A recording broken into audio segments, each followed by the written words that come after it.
So it's that time of year when we head to the shopping malls or to the Walmart or wherever, and we've got our list, and we're trying to figure out who we've got to buy a gift for, and ultimately, how much can I spend on this?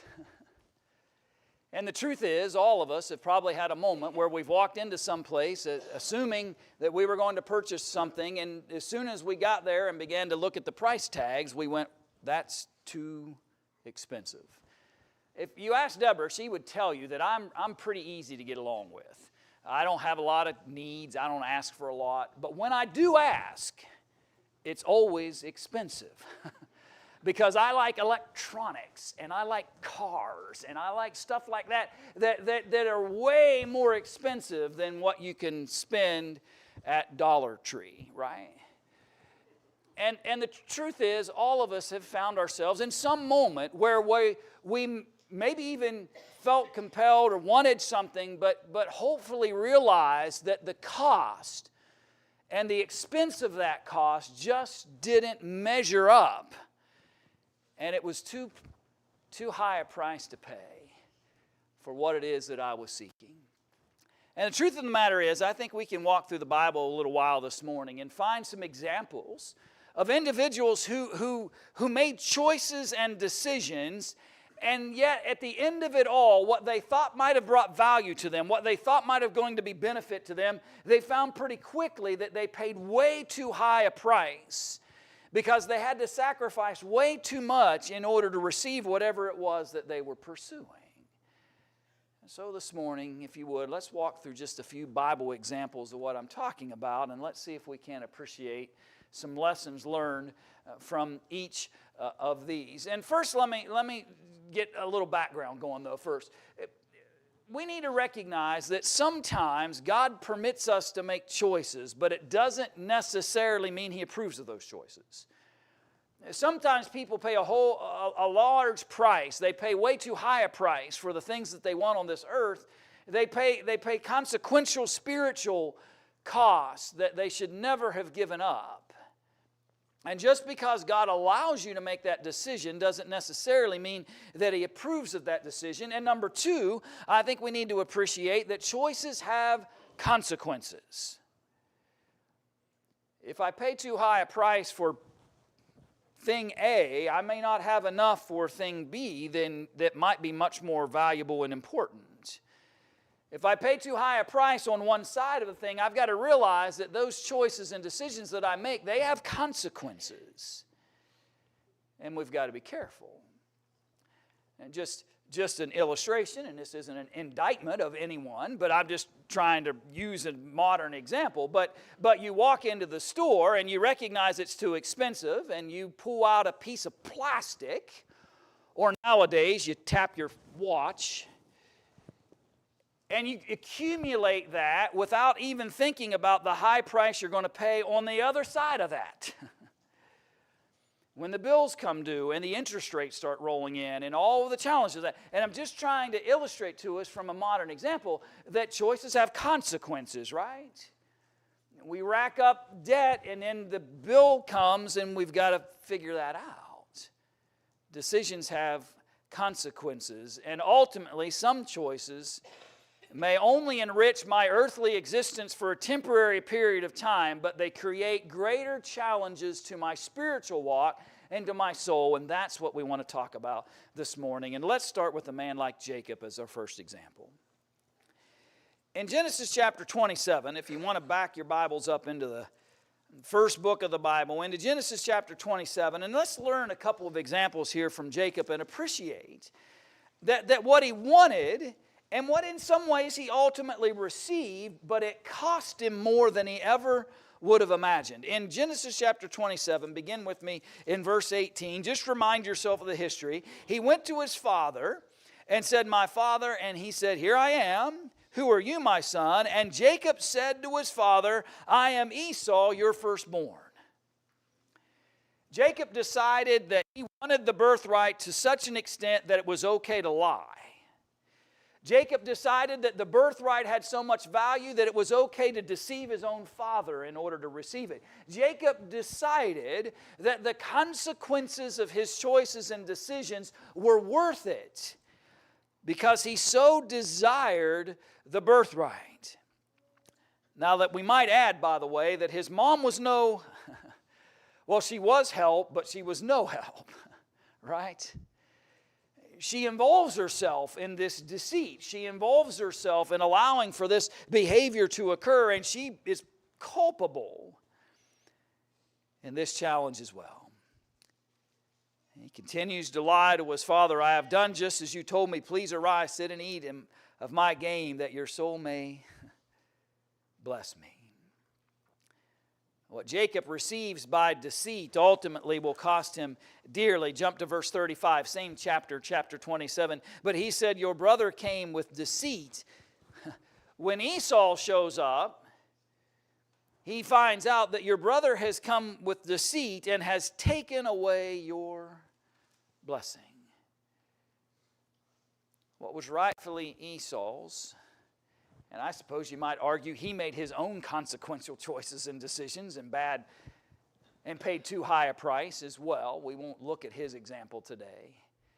But he's reminded of the fact that Jacob has created this. Now here's the point I want you to realize. That Jacob's decision to start walking down this path of deceit and lies created problems from him from that point forward. And in many ways, Jacob received exactly what he did to his own father. When it came to his father-in-law in Genesis chapter 29 and in verse 25. So it came to pass in the morning. You remember the story of Rachel and Leah, right? And he wants Rachel, but the father really wants him to take the other daughter. And so that conflict comes and he tricks him. So it came to pass in the morning that, behold, it was Leah.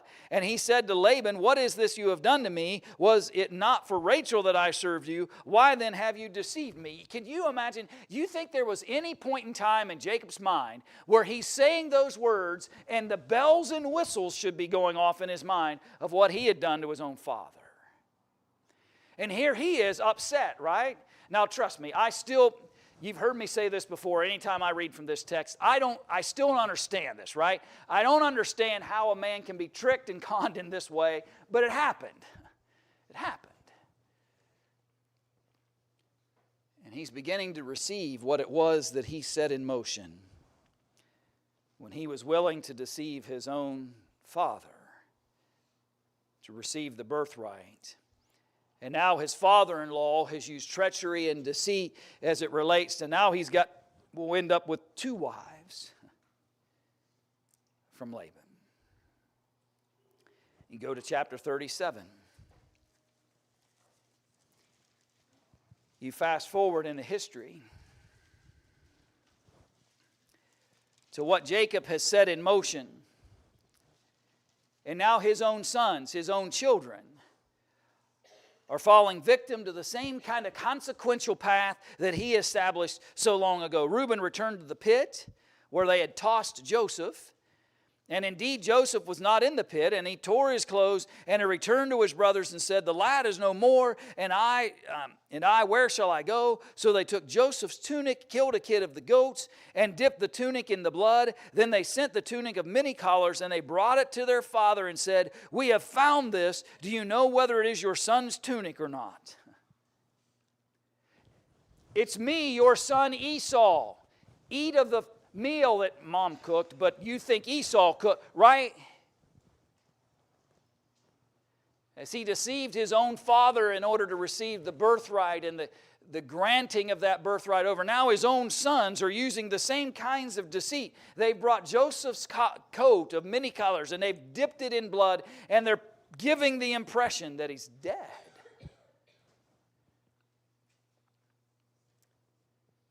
When they've actually sold him off into slavery to the Midianites. And I want you to notice verse 34. Then Jacob tore his clothes, and he put sackcloth on his waist and mourned for his son many days. it's hard for me to fathom how the jealousy among those other brothers concerning Joseph would lead them to such an extent that they would decide that it was okay to put their father through this. And for many days he mourns and he weeps, and his clothes have been torn, and he's got sackcloth around his waist. And all his sons and all his daughters arose to comfort him. Could you not have thought, at least for one moment, when they would have come and watched their father go through all of this, that they would have thought in their minds, maybe we ought to tell him the truth?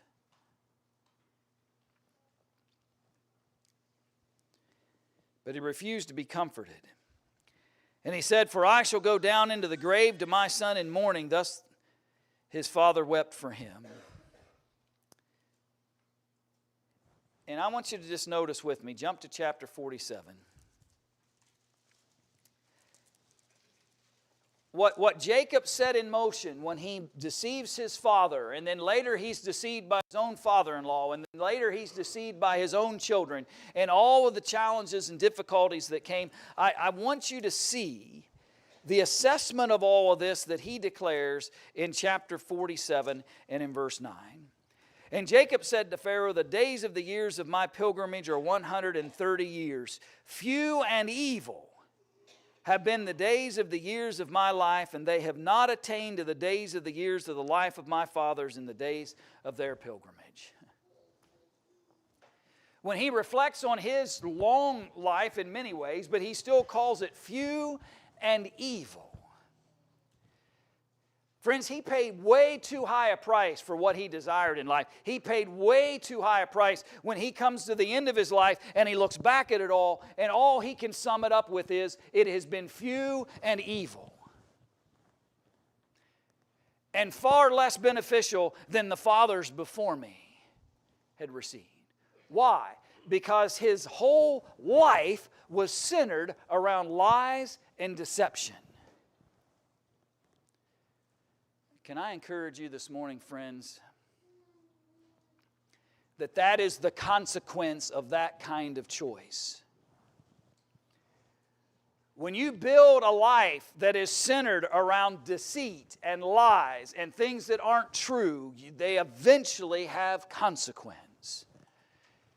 And Jacob now has his own family participating in the very same kinds of behaviors that he himself set in motion.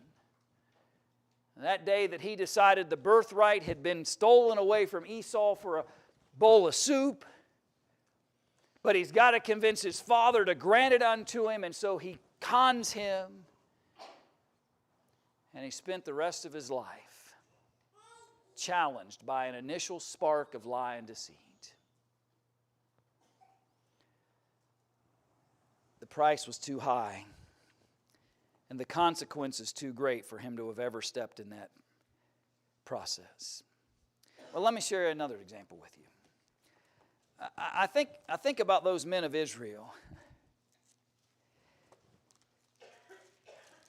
And I'm not asking for a show of hands or a nod. Actually, just don't react, because I don't want you to tip me off here. But I want you to.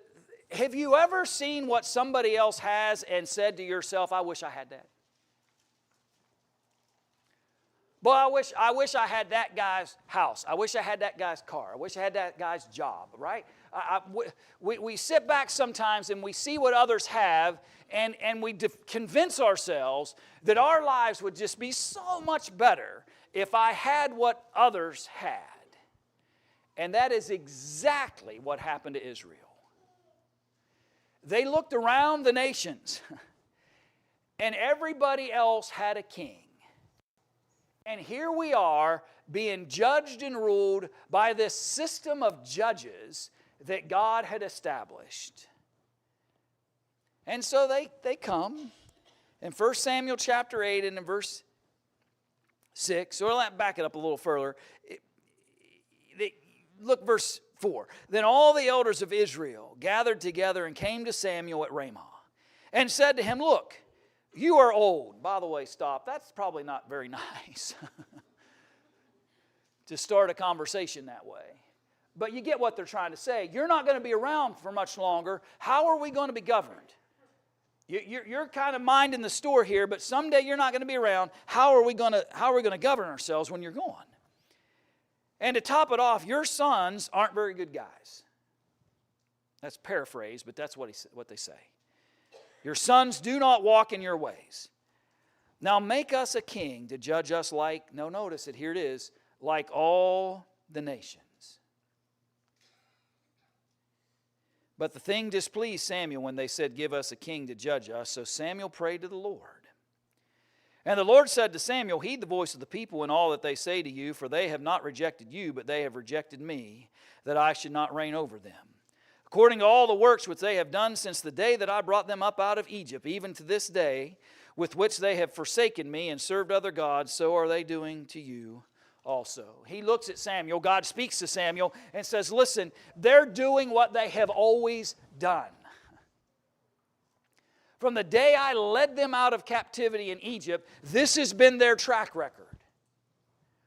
Where everything that I provide for them that is exactly what they need, they reject. Have you ever found yourself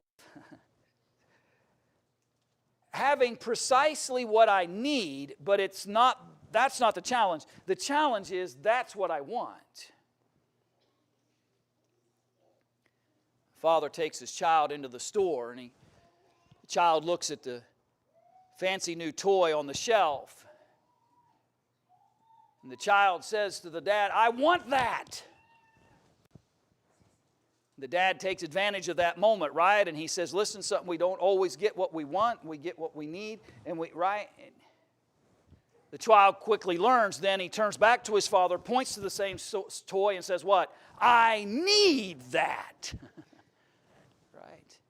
What's your point, preacher? My point is, that's how we confuse ourselves. We take the wants in life and we convert them to needs. And we convince ourselves very quickly that what really is way too high a price to pay for something is as long as it's a want. So we just convince ourselves it's no longer just a want, it's a need. These folks in 1 Samuel chapter 8 convinced themselves that what they wanted, a king like everybody else had, was a need because, Samuel, you're about to die and your sons are horrible. Right? How quickly people pay too high a price because they reverse the difference between what's a want and what's a need. And he tells them, listen, this meant rejecting God as their king in those verses that we read. God tells Samuel, listen, this isn't about you, Samuel. This is about God. They're not turning their backs against you. They're turning their backs against me. Verse 11. And he said, this will be the behavior of the king who will reign over you. Okay? A king is what you think you need. Coming out of the desire of what you want. Here's going to be the price you're going to have to pay. Behavior of the king, he will reign over you. He will take your sons and appoint them for his own chariots. The children that you were hoping that would plow your fields and mind your vineyards and make sure your posterity would sustain itself, no, now they're going to go and serve the king's prosperity. And they'll honor him as his horsemen. And some of them will even run before his chariots. He will appoint captains over his thousands and captains over his 50s. Will set some to plow his ground and to reap his harvest, and some to make his weapons of war and equipment for his chariots. He will take your daughters to be perfumers, cooks, and bakers, and he will take the best of your fields. Oh, but I got to have a king. Okay. But you're going to see the disintegration of your families. You're going to see the loss of your fields and your vineyards and your olive groves and give them to his servants. He's not just going to take, he's going to take the best of all those. He will take 1/10 of your grain and your So he's going to take the best of your vineyards, your fields, he's going to take the best of all that, and then he's going to tax you on everything that's left. Right?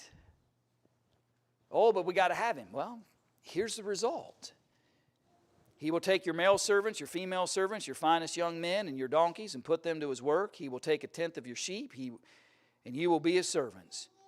And you will cry out in that day because of your king whom you have chosen for yourselves, and the Lord will not hear you in that day. Consequence. Choices have consequence. And you've convinced yourself that you're rejecting God as king. You've got to have an earthly king to rule over you. Here's what's going to happen. And you know what? After God tells them all of this, what they decide? We still need a king.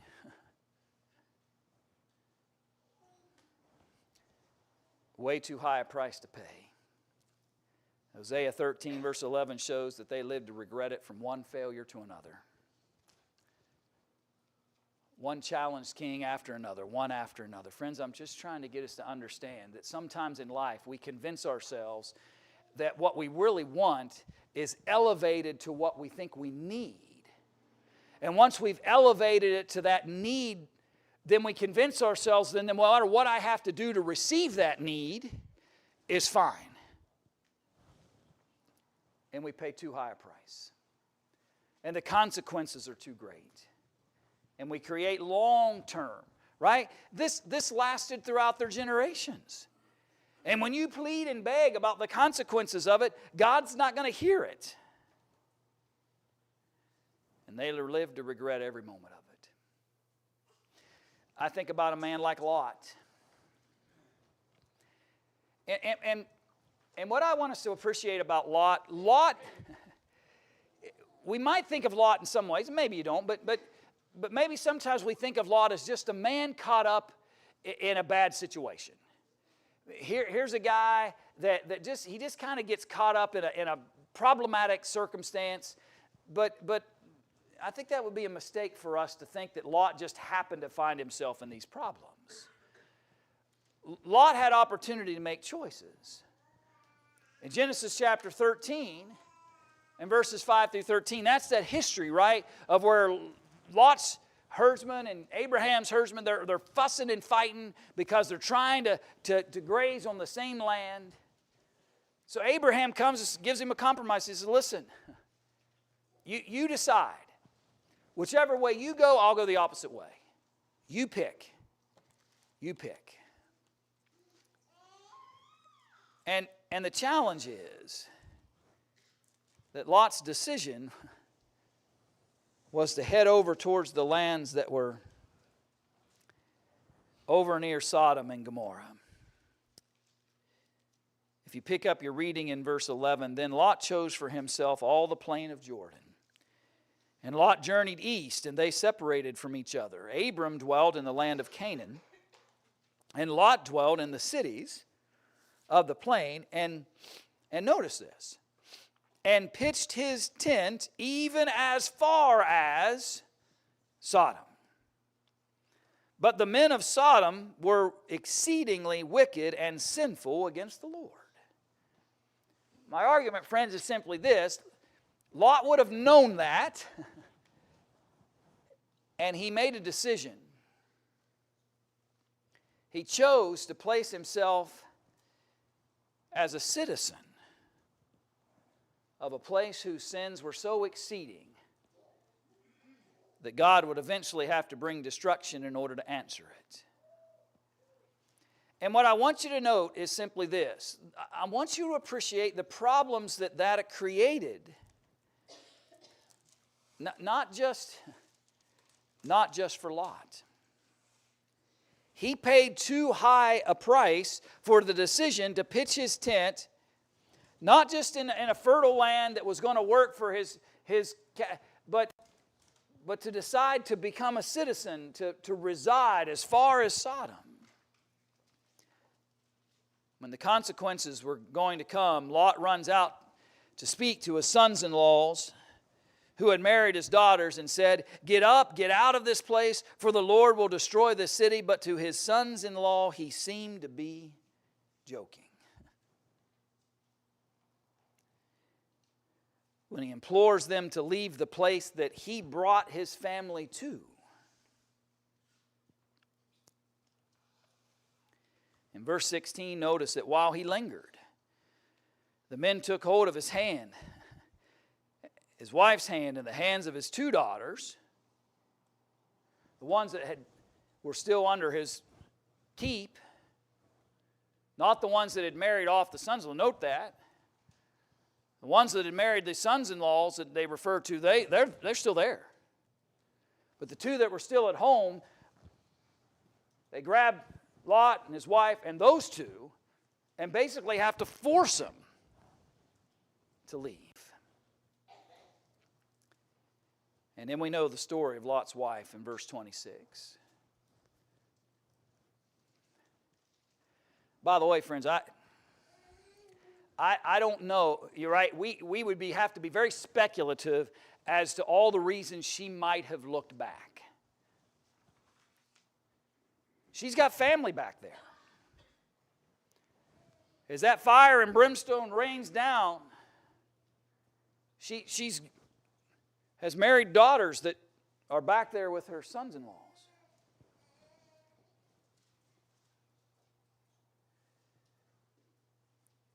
She's reflective of the place, right? There's all kinds of reasons, but the bottom line is she chooses to disregard what God had commanded them, to get out from that place and not look back, and the narrative explains to us that she turns to a pillar of salt. My point is simply this: Lot paid way too high a price to pitch his tent towards Sodom. Parents, can I be real sober with all of us right now? Our choices have a lasting impact on our children. Now, are our children excused? Can they say, "Well, God, I didn't behave right because I had bad parents"? No, we can biblically illustrate that everyone's still personally accountable. But the choices, right? The choices that are made, Lot's decisions had a lasting impact on his family. And it cost him some of that family who remained behind in Sodom and Gomorrah, and it cost him his wife when she can't resist the idea of wanting to look back. And if I could leave us this morning with one thought as it relates to this account of Lot. If my choices and decisions in life cost the spiritual health of my family, I'm paying too high a price. Now, my children may grow up and make choices and decisions that God would not desire from them.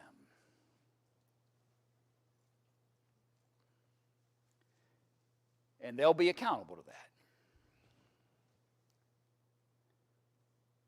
But I cannot expect my children to make the Lord a priority in their lives if they never saw it in me.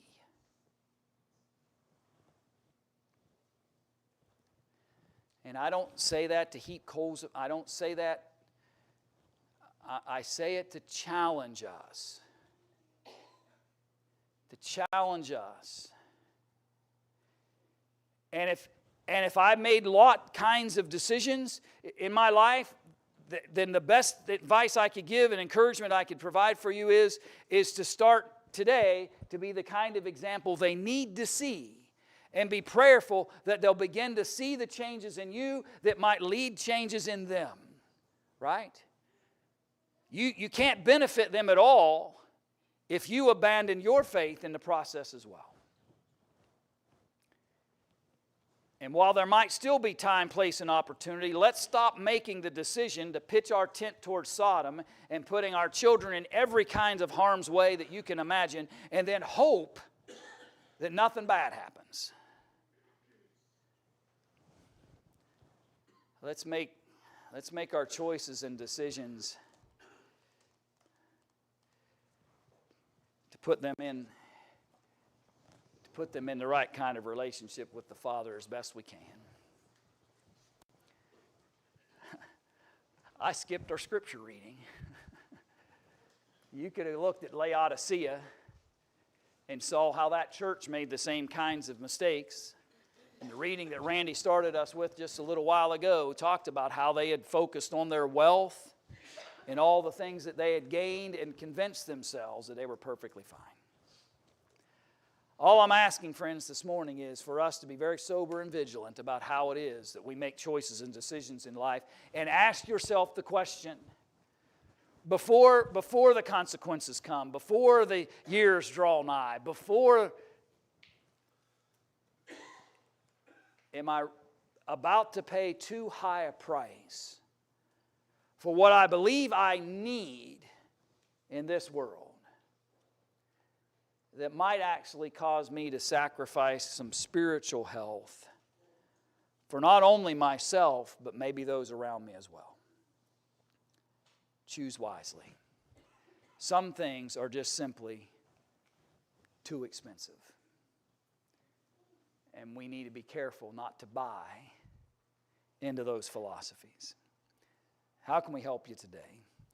To choose the refined gold of God, back to Revelation. How can we encourage you to choose what God says is valuable? What He paid the price for through the blood of His Son. How can we encourage you to embrace those benefits?